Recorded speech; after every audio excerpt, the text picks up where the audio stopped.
What is up, Earthnoids and Spacenoids? I am just a simple Newtype, and in this episode, we're returning to Mobile Suit Gundam F90 Cluster. Last time, Leon joined the Jupiter Zeon fleet while Ivalu went to Earth. Ivalu reunited with Def. We learned about the F90 Extra Type, which is a testbed for Crossbone Gundam. The X-Type can be split in half, giving the Mars Gundam the VSBR, which makes the F90 the half X-Type. And we also got a surprising amount of nods to Gaia gear. This time, Def and the Formula team head to space to continue testing the X-Type mission pack with Cluster Gundam. Ivalu travels the world, and the second Mars Zeon War begins. So let's get into this.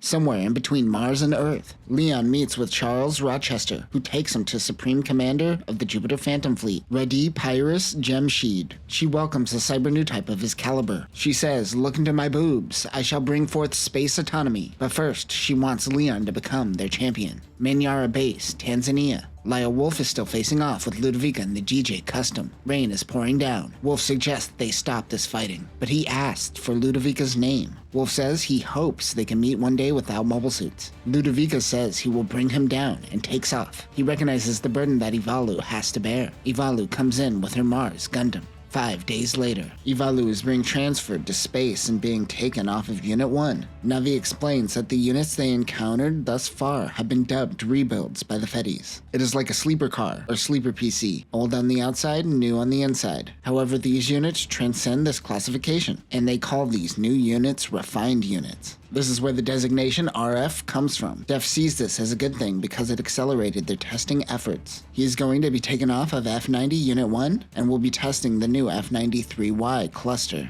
But they have to be careful. Many want to stop the F90 project, claiming the F90 brought the Oldsmobiles to Earth. Navi explains to Ivalu that the Federation is currently broken into two factions, the Progressives and the Conservatives. The Progressives want to work with SNRI to work with state-of-the-art tech to counter terrorism. The Conservatives want to maintain the current infrastructure they built with Anaheim Electronics. Since the death of Houtsidi Rona, the Conservatives have had a majority power. All they can do is make amazing tech that can't be ignored. Ivalu can join them, but she thinks she needs to see more of Earth. With Maha and all the displacement on Earth, she doesn't really understand what is happening and wants to learn more. Def tells her that she always has a place with the Formula team if she ever changes her mind. As Def and his team go into space, she stayed with SNRI for a little bit, but eventually she went out and explored the world on her own. What the hell is that thing? Rain, snow, underwater. She explores it all. She says that she will be fine because she is waiting for support to come back. She is referring to the whole fighter. September 29th, UC-121, Neo Alexandria. Ivalu is attending a party at Hotel Isis. She runs into Rismera Raymond in a lavish dress. She is the one who invited Ivalu. The young Newtype hates these parties. She hears the people talk with a pompousness and an ignorance towards the Spacenoids. She thinks they are all corrupt. But before she could think it, someone says it out loud. It is Stein. He introduces himself to Ivalu. Rismera talked about her. Stein wants her on his team, but before he could say who they are, artillery fire goes off. Stein goes to fight and suggests Ivalu does the same, but she doesn't know the enemy. He says that it is the Oldsmobiles, and they are the one who killed his mother. Ivalu feels that a second war is looming on the horizon. She talks to Aegis Veracruz, who thanks her for their help and apologizes for Stein being so brash. He says that Stein's father is a part of the Fedi top brass, and even he was powerless to help his mother. His team is all about bringing forth peace with Mars Zeon, even if that means force. Ivalu for now is just helping to protect the citizens of the city, and isn't on board with his crusade just yet. She launches in the Gundam. Stein and Veracruz launch in what they codename Squire. This is a prototype unit that seems to be a mix of the Dessa, a Denon Gay, and a Denon Zan. Stein has the Denon Gay bunny ears, while Veracruz has the Denon Zan helmet.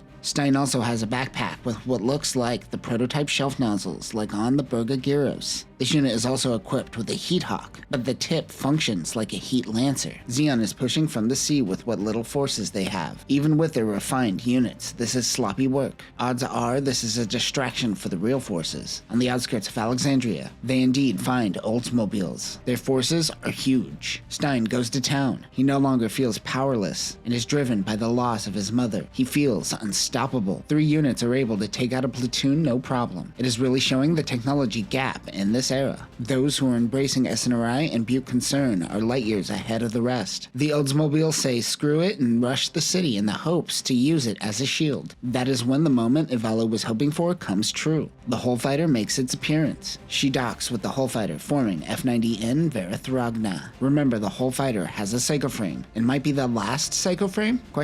In Earth geostationary orbit is the X-Fortress. This resembles an old G-Fighter, but for the F90 units. DEF is starting his 5th test on the F90YX type. The F93YX Cluster Gundam X-Type is the F93Y Cluster with the X-Type mission pack. This mission pack utilizes the same core block system with the X-Array thrusters. This core fighter can function independently. This can convert into the X-Fortress configuration for cruising. This unit will go on to inspire Crossbone Gundam. Weapons include Vulcans, 2 beam Vulcan guns, 2 beam rifles, 2 beam sabers, the Zenovia cannon, which is a beam shield twin beam cannon combo, and 2 two-tube micro-missile pods. The F90 undocks from the unit. Then the core fighter detaches and docks with F90. He docked in 14 seconds. It is a new record. But Def thinks that he could shave off some more time.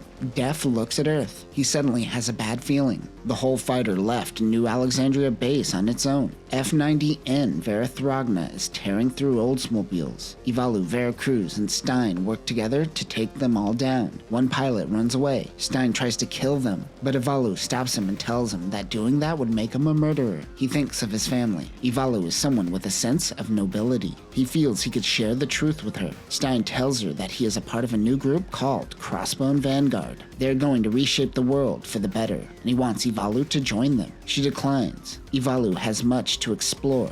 The person who gave her this Gundam told her to go forth and be herself. She still has to figure that out. Essentially the same speech she gave Def. They suddenly get an alert. A 3rd wave is coming in. At that same time, the Federation and all of the elite bail from the city. On the comms come Radi, Pyrus, Jashmid. She says, "We are Johnny Ryden. We are Haman Karn. We are Shar Aznable." She says that we are nothing more than an old dream, an old past. I have been calling them Oldsmobiles, but it isn't until this moment that they officially announced to the world that they are the Oldsmobiles. They have 3 demands. Independence for Side 3 under the Dublin Accords of UC 0088. Unrestricted access to rare earth metals of Luna 2, and transfer of colony patents to Spacenoids. War starts now until these demands are met. Many are realizing they underestimated the Oldsmobiles. They have to pull back. F90 dodges an attack by an RF Gyan. The OMS-15RF, RF Gyan, is the refined version of the Gyan used by Mars Zeon. Like the original Gyan, this focuses on melee. Also like the original, this turned out to be too expensive to make and are reduced to being commander units. Weapons include a retractable heat rod, a high-output beam saber, and a shield. Verithraghna's response time gets faster and faster due to the AI system. The masked man in the Gyan seems to know that Ivalu is a child of Zeon. Apparently, Stein didn't know that and feels betrayed. I don't think she was hiding that, dude. Suddenly, a sniper appears from above them. We cut to the future. EFF didn't do shit to defend the base, and it was overtaken by the Oldsmobiles. The masked man allowed Ivalu to get away. With the masked man happens to be the Death Guns mercenary group, under command of Oldsmobile Ground Forces Command Captain Gatos Magua. They begin their ground assault. They even helped illegal immigrants and protected urban areas.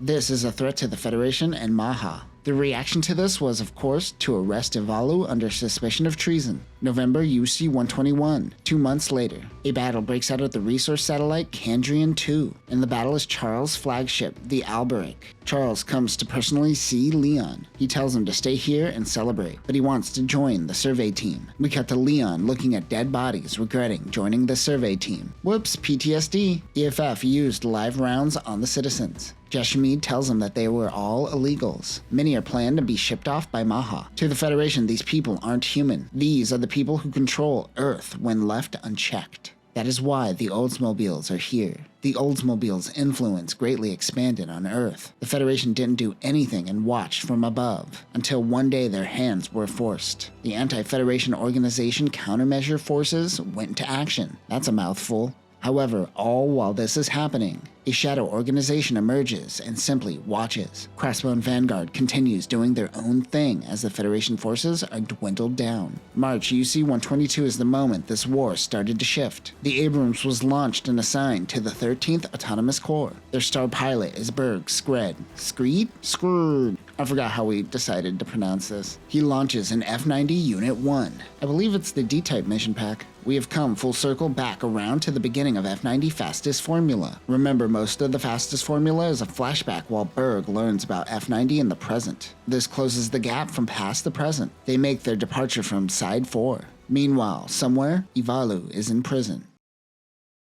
And that will do it for this episode. Crossbone and Vanguard are in the recruiting stage of their empire, but no longer are completely in the shadows. There was so much in just these 3 chapters that we covered. We finally see the bridge between the first and second Mars Zeon War. We see Def making more progress on what will become Crossbone Gundam, and the Ronas let EFF and Mars Zeon fight while they build their empire. Also, I'm pretty sure this masked guy may be a certain dead Rona. Great world building is happening in this manga. Next time, we will see how Crossbone Vanguard funds Mars Zeon's forces. Charles will go up against Berg in the new F91, and we will learn that Ivalu is a prisoner at a Newtype lab. But that will do it for now, Newtypes. Remember, author Nobuyoshi Ino's back must hurt from carrying all of late Universal Century. He's doing so much work! Peace.